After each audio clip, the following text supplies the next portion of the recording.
Bom, vamos lá então. A Câmara dos Deputados rejeitou nesta semana o pedido de urgência para que fosse votado o projeto de lei das fake news, que eu prefiro chamar de PL da censura ou da mordaça. A intenção era impor regras para o uso das redes sociais por autoridades públicas, punir quem divulgar notícias falsas e, veja só, remunerar empresas jornalísticas por conteúdo publicado na internet. Foi por pouco, mas a articulação do chamado Centrão funcionou. Quem não gostou, obviamente, foi o relator, o deputado Orlando Silva, do Partido Comunista. Augusto Nunes, um primeiro e breve comentário sobre isso, enquanto a gente coloca o deputado Eduardo Bolsonaro aqui para conversar conosco. Olha, Silvio, eu continuo tentando entender o que é fake news, né? É a velha mentira. Os deputados que votaram a favor dessa PL da censura aí, eles não mentem, nenhum deles. Então vou começar pelo deputado Orlando Silva, que é o relator. Ele pertence ao Partido Comunista do Brasil, mas diz que é democrata. Está falando a verdade ou está mentindo? Mente, evidentemente. Claro que mente. Mas as redes sociais vão escolher o que é notícia correta, o que é fake news. Então tá bom, vamos pegar um problema do momento. A Ucrânia afirma que houve massacre de civis que foram mortos por tropas da Rússia. A Rússia nega. Qual é a informação correta? Basta um exemplo para a gente avaliar a pretensão, tá, dessa turma que acha que descobriu a fórmula que vai identificar o que é verdade e o que é mentira. São malucos. Quero então dar boa noite ao deputado Eduardo Bolsonaro, agradecer mais uma vez a gentileza de nos atender. Deputado, eu queria ouvi-lo inicialmente então sobre esse tema que a gente iniciou o programa, o tal do PL das fake news. Eu trato como PL da censura ou PL da mordaça. Uma articulação de sucesso impediu a votação do pedido de urgência, ou seja, que isso avançasse na Câmara dos Deputados. Eu queria ouvi-lo. Ninguém é a favor de fake news, ninguém é a favor de mentira. E esse projeto, ele trata justamente, como bem dito pelo Augusto Nunes, de uma redução das liberdades, principalmente de expressão, na internet, há 5 meses da eleição. Bem, um relator que seja do Partido Comunista do Brasil, e onde quer que o comunismo tenha passado, pode-se ter visto de tudo, menos a preservação das liberdades, você já fica desconfiado. Mas a situação ela vai um pouquinho mais a fundo, né? Ela muda a forma de pagamento do marketing nas redes sociais, remunerando as empresas. Então, por trás disso, grandes conglomerados de comunicação têm muito interesse, algumas centenas de milhões em jogo. E eu fiquei muito satisfeito por ter conseguido falar, não só dentro do Palácio do Planalto, mas também com o presidente do PL, Valdemar da Costa Neto. Falei também com o deputado Sóstenes, que é o presidente da Frente Parlamentar Evangélica. São forças muito atuantes dentro do Congresso Nacional e consegui unir forças com eles para que pudéssemos derrotar esse projeto. E só para finalizar, eu acho engraçado porque a esquerda vive falando, né? A gasolina está cara, a culpa é do Bolsonaro. O arroz e feijão está caro, a culpa é do Bolsonaro. Ah, não consigo mais comprar carne no mercado. Ora, então por que inverter essa ordem de prioridades e tratar de um projeto que regulamenta a rede social há 5 meses da eleição e não, né, nos voltarmos para essas questões que, ao que parece, né, deveriam ser prioritárias para a direita e a esquerda. Exatamente. Vou passar então a bola agora para o Paulo Figueiredo. Diga lá, Paulo. Deputado, boa noite. Eu achei muito interessante esse projeto porque parece que pegou os senhores deputados um pouco de surpresa, né? Houve uma reunião entre o ministro Alexandre de Moraes e o presidente da Câmara, Arthur Lira, e, subitamente, o Arthur Lira colocou o projeto para votação se entraria em regime de urgência ou não, né? E parece que os deputados foram pegos de surpresa. E o regime de urgência foi rejeitado por uma margem de votação bastante estreita, com uma atuação muito grande do governo. Acho interessante e pontuar que finalmente a articulação do governo na Câmara parece ter funcionado para alguma coisa, porque o governo é com frequência derrotado na Câmara, mas o governo conseguiu, com uma margem muito pequena, conseguiu impedir a votação do regime de urgência. A minha pergunta é a seguinte: existe hoje no Congresso Federal uma base do governo e uma base do STF? Olha, Paulo, a base do governo, na verdade, não é uma coisa fixa, permanente, né? É votação a votação, matéria por matéria, é que é feito esse convencimento. Não se trata mais de fazer essa governabilidade como era feito ano passado. E é por isso que, por vezes, parece que o governo está batendo cabeça e pareceria ser mais fácil você conseguir aprovar as matérias de interesse do Palácio do Planalto. Por quê? Porque têm sido batidos recordes na liberação de emendas, né? Você tem, sim, a participação de partidos de centro dentro da administração pública federal. Então, às vezes, eu mesmo fico me perguntando esse tipo de coisa, né? Ora, onde é que está a base do governo para a gente conseguir aprovar determinadas matérias? Mas, infelizmente, né, é uma coisa meio volátil, essa base do governo. Agora, o STF parece que ele tomou gosto, principalmente após dois fatos notórios. A primeira, tomou gosto por interferir no Congresso Nacional.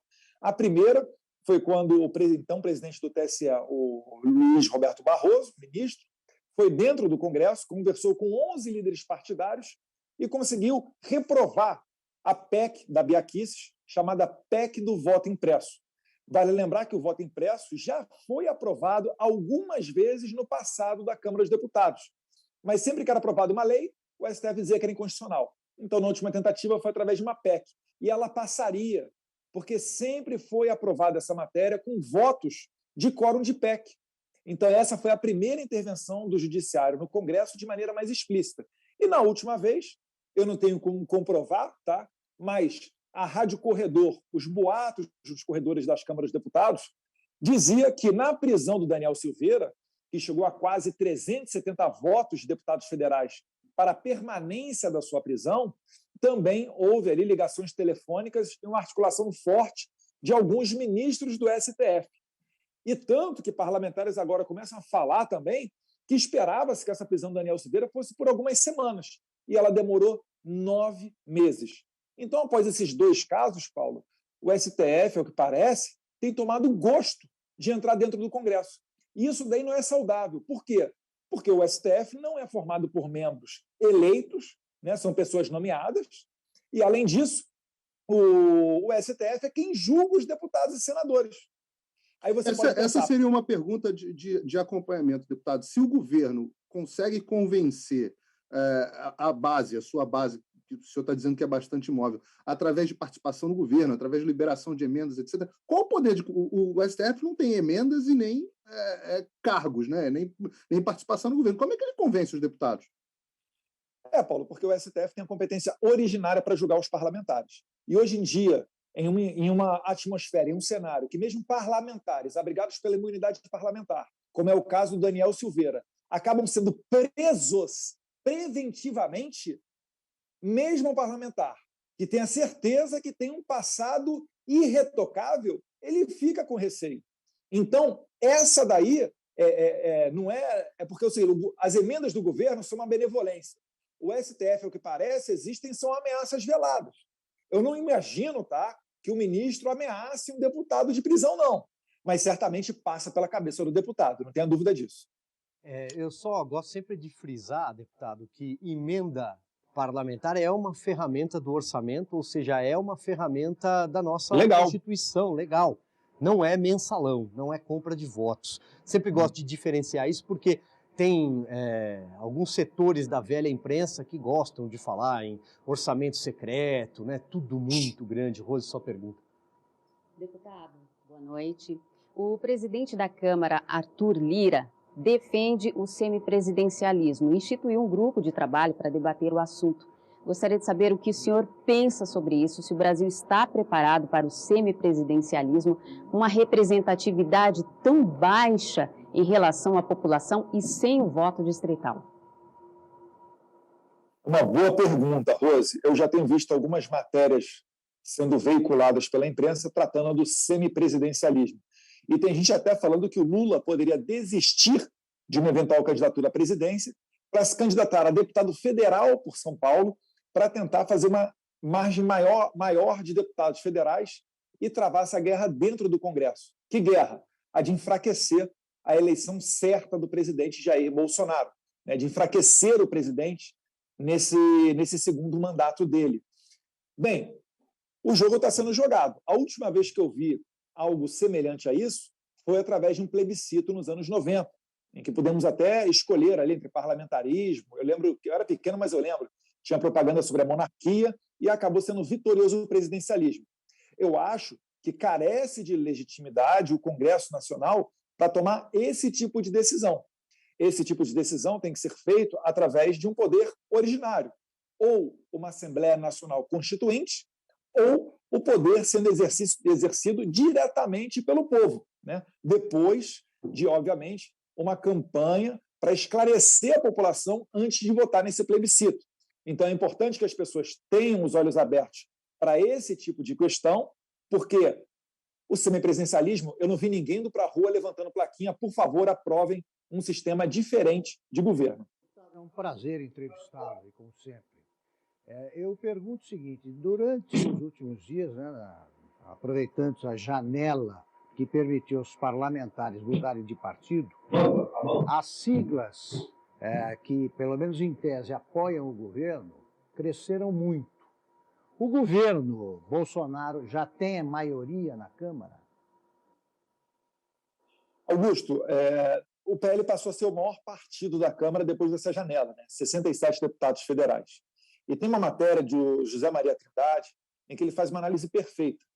Os ventos estão soprando a favor do presidente Bolsonaro e isso está também mais atraindo outros parlamentares de outros partidos a entrarem, né, nesse ritmo de campanha eleitoral junto ao lado do presidente Bolsonaro, porque sabe que se vier no santinho dele carimbado um candidato a presidente como Lula ou como Dória, ele vai ter dificuldades, ele vai precisar de tempo para conversar com o seu eleitor para tentar convencê-los do contrário.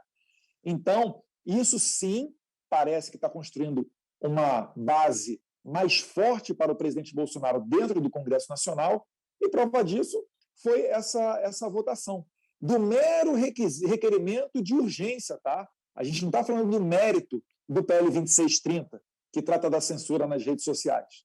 O mero requerimento de urgência foi rejeitado, e se os senhores olharem o painel de orientação para essa votação na Câmara dos Deputados, a esmagadora maioria dos partidos políticos orientaram sim para aprovar a urgência.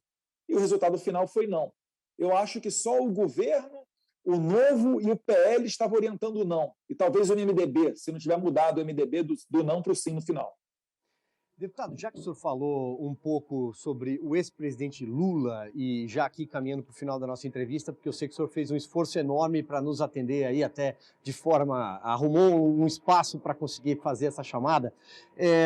A gente tem visto o ex-presidente Lula numa mudança de tom, numa escalada de discurso nas últimas semanas, inclusive contra os próprios parlamentares. Ele disse que esse é o pior congresso que ele já viu. Talvez tenha esquecido que durante os anos de governo dele teve o mensalão, o petrolão, sanguessugas e mais uma dezena de escândalos aumentativos. Mas fica uma pergunta aqui para o senhor. O senhor acha que o ex-presidente Lula sentiu que esses ventos estão virando? Será que ele quer que o próprio PT desista da candidatura dele, porque ele talvez ache que não vai dar? Silvio, eu acredito que a nossa vida nesse mundo não é tudo. Eu acho que tem algo após aqui. Eu acredito, sim, nos ensinamentos da Bíblia e que muitas das pessoas que estão aqui agora vão para o céu e outras não. As pessoas, né, se você olhar os países por onde o comunismo passou, é muito normal que não haja líderes religiosos. E essas pessoas, como não acreditam muitas das vezes, não sei se é o caso do Lula, que a sua vida mundana aqui seja tudo, elas acreditam, aliás, que a vida aqui na Terra é tudo, talvez o Lula, percebendo que está chegando no final da sua vida, esteja realmente mostrando a cara de quem ele é. Tentando falar... É igual às vezes, vou fazer uma comparação ruim aqui. Isso já aconteceu comigo. Mais de uma vez, tá? Chega uma senhorinha perto de mim e fala: meu filho, eu sou velha, então eu posso falar o que eu quiser. Você é muito lindo, você é bonito. Eu não estou dando em cima de você, não. É porque eu acho mesmo. Então, Lula é mais ou menos isso daí. Ele está perdendo, né, qualquer tipo de pudor e está se mostrando totalmente para a sociedade. Recentemente, ele disse que deveria demitir cerca de 8 mil militares do governo, que a classe média deveria reduzir o seu consumo, que é a favor do aborto, que deveria, é uma maneira política você importunar parlamentares ainda que dentro das suas casas, regulamentar a mídia, confiscar as armas da população, dentre tantas outras coisas que até a própria esquerda está falando para ele parar. Mas não está falando para ele parar porque são contra essas matérias, né? Porque sejam pessoas que estejam preocupadas com o aborto. Eles estão preocupados com a eleição deles, com a chegada ao poder. Porque para esse tipo de pessoa chegar ao poder, ele tem que mentir. Porque a maioria dos brasileiros é conservadora. Né? Nós somos, em maioria, cristãos que acreditamos em Deus, queremos a preservação da vida dos bebês dentro da barriga das mães, queremos exercer a nossa legítima defesa, percebemos que o Estatuto de Desarmamento, que foi inclusive aprovado pelos mensaleiros, não deu certo. Então o Lula, que está deixando de ser aquele Lulinha Paz e Amor, para mim, eleitoralmente falando, está sendo excelente. Eu até no discurso, finalizando, né, fiz um discurso essa semana na Câmara dizendo, eu não estou mais fazendo nada, eu só estou postando vídeos do Lula. Eu falei, eu virei um robô do Lula, né, sou garoto propaganda dele, eu só boto o vídeo dele sem edição, que ele está dando conta de transformar uma massa de pessoas, uma massa de multiplicadores que voluntariamente vão trabalhar a eleição do presidente Bolsonaro, a exemplo do que ocorreu em 2018. Obrigado, Lula. Pois bem, deputado Eduardo Bolsonaro, muito obrigado mais uma vez pela gentileza de conversar conosco. Sei que foi difícil conseguir improvisar aí. Até uma próxima. Obrigado, Silvio, Rose, mestre Augusto Nunes e Paulo Figueiredo. Até a próxima, se Deus quiser.